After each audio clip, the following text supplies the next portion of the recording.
The giant constellation of Eridanus holds an ancient myth about the falling sun chariot. Young Phaethon failed to control the horses, and Zeus struck him into the celestial river. Today, Achernar shines here, the flattest star due to its incredible rotation speed. And in deep space lurks a mysterious relic spot, the giant intergalactic void of our universe. Welcome! Today, we're setting off on a journey down one of the sky's most incredible features, the constellation Eridanus, the great celestial river. We're going to follow this stream of stars all the way from its source, right near the feet of Orion, as it winds its way deep into the southern sky. And believe me, along the way, we're going to uncover some truly bizarre stars, a cosmic mystery of epic proportions, and one of the most tragic stories from the ancient world. So, just how big is this river? Well, to put it into perspective, Eridanus sprawls across a massive 1,137.9 square degrees of this sky. That makes it the sixth largest constellation out of all 88. It's not some compact little pattern. It's this long, winding, serpentine path of stars that carves its way across a huge chunk of our night sky. Here's the itinerary for our little expedition. First, we'll map out the river's course and figure out who can see it and from where. Then, we'll dive into some of the really strange and wonderful stellar objects you can find in its current. After that, we navigate into a vast, mysterious cosmic void before we turn to the powerful myths behind the stars. And we'll wrap it all up with a simple guide so you can find it for yourself. Okay, first up, let's get our bearings. Where is this thing? You see, Eridanus is just incredibly long. It stretches from way up near the celestial equator all the way down to a declination of almost minus 58 degrees. And that immense length has a huge impact on who on Earth can actually see the whole thing from start to finish. This celestial river pretty much divides the planet into two different viewing zones. So if you live anywhere south of about 32 degrees north latitude, and that's basically the entire southern hemisphere plus the tropics, you get to see the whole glorious thing. But for everyone else, say in most of Europe, North America, or Northern Asia, the end of the river and its brightest star Achernar is forever hiding just below your horizon. And that brings us to a really neat concept called circumpolar status. For observers far enough south, I'm talking cities like Santiago, Cape Town, or Sydney, that star, Achernar, never actually sets. It never dips below the horizon. Instead, it just gracefully circles the south celestial pole every single night of the year. It's a constant, brilliant beacon in their sky. All right, so we've mapped the river's overall path. Now let's zoom in on some of the unique objects you can find floating within its current. And these aren't just, simple points of light. They are incredible natural laboratories where the laws of physics are pushed to the absolute extreme. Our first stop is that very star we were just talking about, Achernar, whose name in Arabic actually means end of the river. It's a blazing hot blue star, but its most amazing feature is its shape. See, it's spinning unbelievably fast, about 250 kilometers per second at its equator. This intense rotation has flattened it out so dramatically that its equatorial radius is a full 56% larger than its polar radius. It's the flattest star we know of.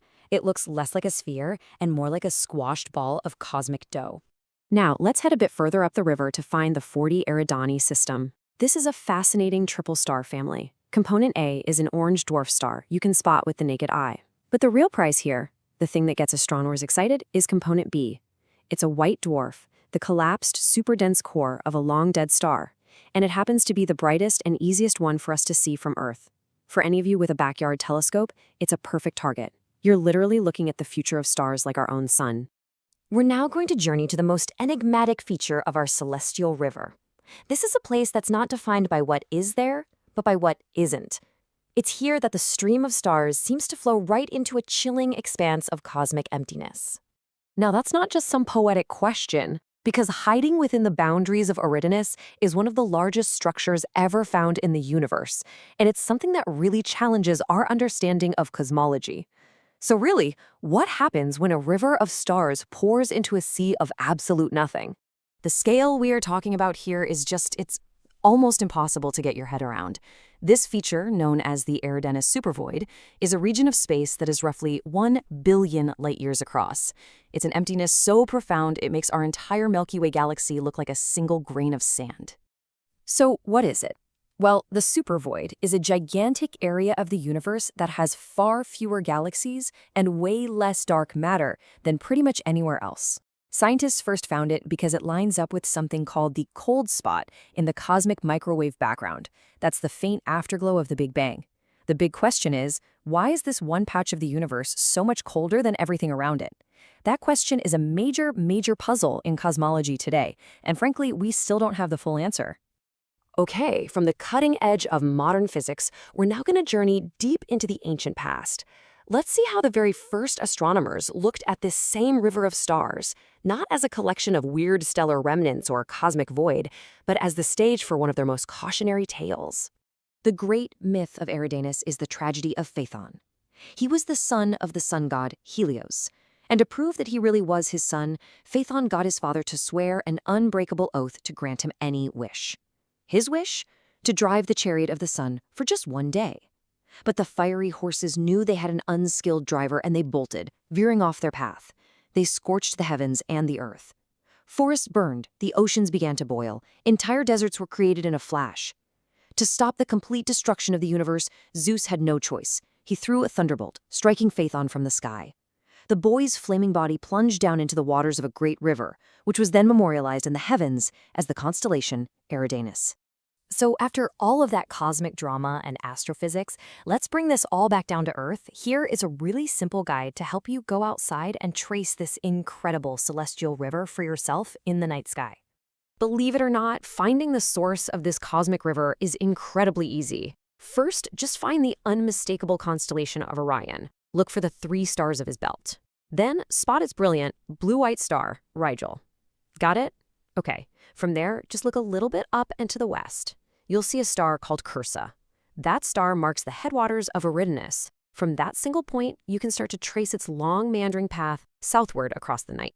You see, in the end, Eridanus is so much more than just a pattern of stars. It's a physical and a cultural artifact, all rolled into one.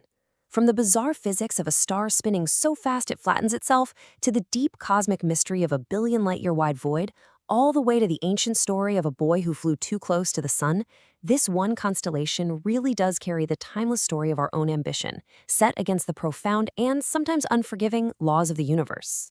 Thank you, friends. Strive for understanding and become wiser. See you soon.